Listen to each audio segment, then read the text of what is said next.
Hello everyone, welcome to this new video. और आज की इस वीडियो में आप देखेंगे सीरीज़ के एट्रीब्यूट्स।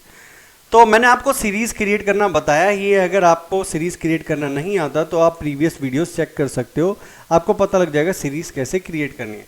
ठीक है, यहाँ पर एक बेसिकली सीरीज़ क्रिएट करी है और आपको ये पता होना चाहिए सीरीज़ जो फंक्शन है वो किस लाइब्रेरी का पार्ट है, वो है पांडास लाइब्रेरी का पार्ट।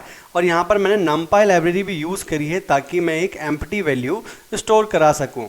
ठीक है, और सीरीज़ क्रिएट करते वक्त अगर आप एक ब्लैंक वैल्यू रखना चाहते हो तो आपके वहाँ पे क्या लिखेंगे, np.nan।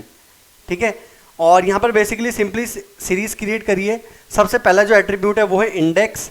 इंडेक्स एट्रीब्यूट आपको बताएगा आपकी सीरीज़ में क्या क्या इंडेक्स है। तो इंडेक्स हमने पास करते हैं ABCD, तो वही आपका आउटपुट आ जाएगा इंडेक्स ABCD।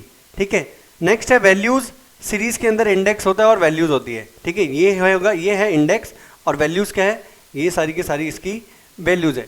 तो वैल्यूज़ जब आप प्रिंट करेंगे तो ये पूरी पूरी वैल्यूज़ आ जाएगी। नेक्स्ट एट्रीब्यूट है डी टाइप। डी टाइप मतलब डेटा टाइप। तो data type means to identify the type of data. Basically जो आपका डेटा है वो किस टाइप का है। यहाँ पर पॉइंट वाली वैल्यू है ना, जो पॉइंट वाली वैल्यू है हम फ्लोटिंग टाइप कहते हैं ना। तो इसका जो डी टाइप है वो क्या है, फ्लोट डेटा टाइप, वो भी कितना, फ्लोट 64 बाइट। ठीक है, इसके बाद बात आती है शेप की। शेप अगर बात आ रही है सीरीज़ की, तो सीरीज़ की जो शेप होती है वो क्या होती है, आप नंबर ऑफ एलिमेंट्स काउंट कर लो कितने, नंबर ऑफ एलिमेंट्स कितने, 1 2 3 4। ठीक है, तो टपल की फॉर्म में आंसर आएगा, मतलब इस तरह से। ठीक है, आपने ब्रैकेट ओपन करने मतलब लेफ्ट पैरेंथेसिस ओपन करने 4 comma then right parenthesis close करने। तो ये जो फॉर्म है ये टपल फॉर्म कहलाती है। ठीक है, तो शेप बताता है नंबर ऑफ एलिमेंट्स कितने हैं इन टपल फॉर्म। इसके बाद बात आती है साइज एट्रीब्यूट की।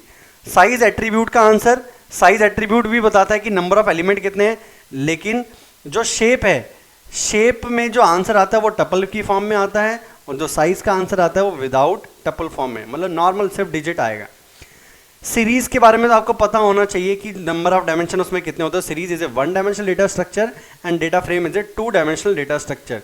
तो कभी भी अगर आप देखो कि एंडिम लिखा हुआ है, एंडिम का मतलब आंसर 1 ही आएगा अगर सीरीज से रिलेटेड है तो।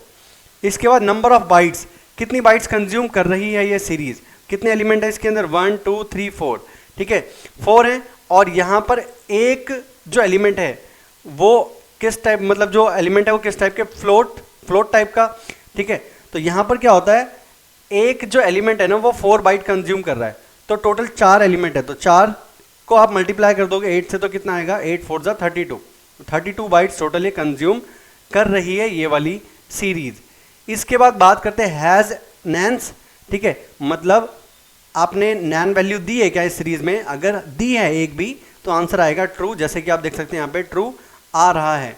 फिर इसके बाद हमने यहाँ पे चेक करा क्या सीरीज एम्प्टी है। अगर सीरीज में कुछ नहीं होता, सीरीज एम्प्टी होती तो यहाँ पर आंसर ट्रू आता, लेकिन हमारी सीरीज एम्प्टी नहीं है इसलिए आंसर फॉल्स आ रहा है। तो आई होप आपको ये सीरीज के एट्रीब्यूट समझ में आए होंगे। देखो धीरे धीरे आप जब प्रैक्टिस करोगे ना तभी आपको समझ में आएगा।